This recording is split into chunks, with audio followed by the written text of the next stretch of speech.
Closed end open economy. Closed और open economy refer करते हैं how a country interact with the rest of the world in the terms of trade, investment and financial flows. कि जो एक country है बाकी countries के साथ कैसे इंटरेक्ट करती है ट्रेड में, इन्वेस्टमेंट में और फाइनेंशियल फ्लो में। अगर अब जैसे इंडिया में कोई प्रॉब्लम आई, फाइनेंशियल क्राइसिस आ गए, तो यूरोप या फिर वी कैन से यूएस इन्होंने हेल्प की, तो ये सब किस टर्म में आएगा? क्लोज्ड एंड ओपन इकोनॉमी, कि कैसे वो एक दूसरे की हेल्प कर रहा है। अब जैसे क्लोज्ड इकोनॉमी है, इसको ऑप्ट्रेक्टिक इकोनॉमी भी कहा जाता है, इज़ द वन जो इंगेज्ड नहीं करती इंटरनेशनल ट्रेड में, फाइनेंशियल ट्रांजैक्शन अदर कंट्रीज़ के साथ इसको लिंक ही नहीं है कि उनको हेल्प चाहिए तो ये नहीं करती उसमें हेल्प। ठीक है, ये क्या करती है? कंट्री सेल्फ सफिशिएंट होती है and relies primary on its own production of good and services to meet the needs of its population.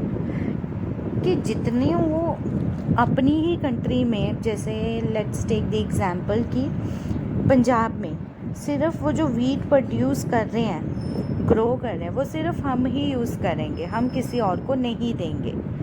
ठीक है, इसमें क्या रहता है? लिमिटेड इंटरनेशनल ट्रेड लिमिटेड ही रहता है क्योंकि वो किसी और के साथ इंटरेक्ट कर ही नहीं रहे।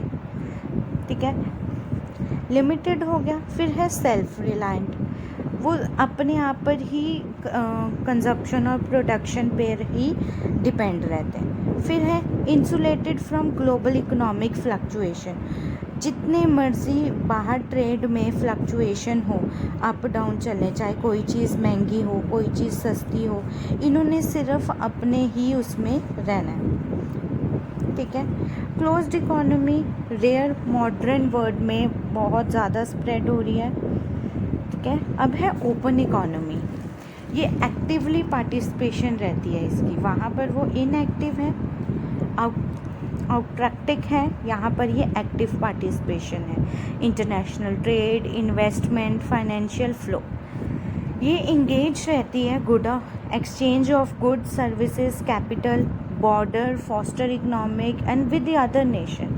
कि कहीं पर भी कोई चीज़ की कमी हो तो they are always happy to help. अब इंटरनेशनल ट्रेड की बात की जाए तो ये फ्री फ्लो देते हैं, ये इंपोर्ट एक्सपोर्ट दोनों चीज़ें करते हैं। ठीक है, फाइनेंशियल इंटीग्रेशन रखते हैं, ये परमिट्स करते हैं कि कैपिटल और फाइनेंस दोनों तरफ जाए। फॉरेन इन्वेस्टमेंट में भी हेल्प करते हैं and exposure to the global economic condition, अगर कोई प्रॉब्लम हो तो ये ग्लोबली एक दूसरे की हेल्प करने के लिए रेडी रहते हैं।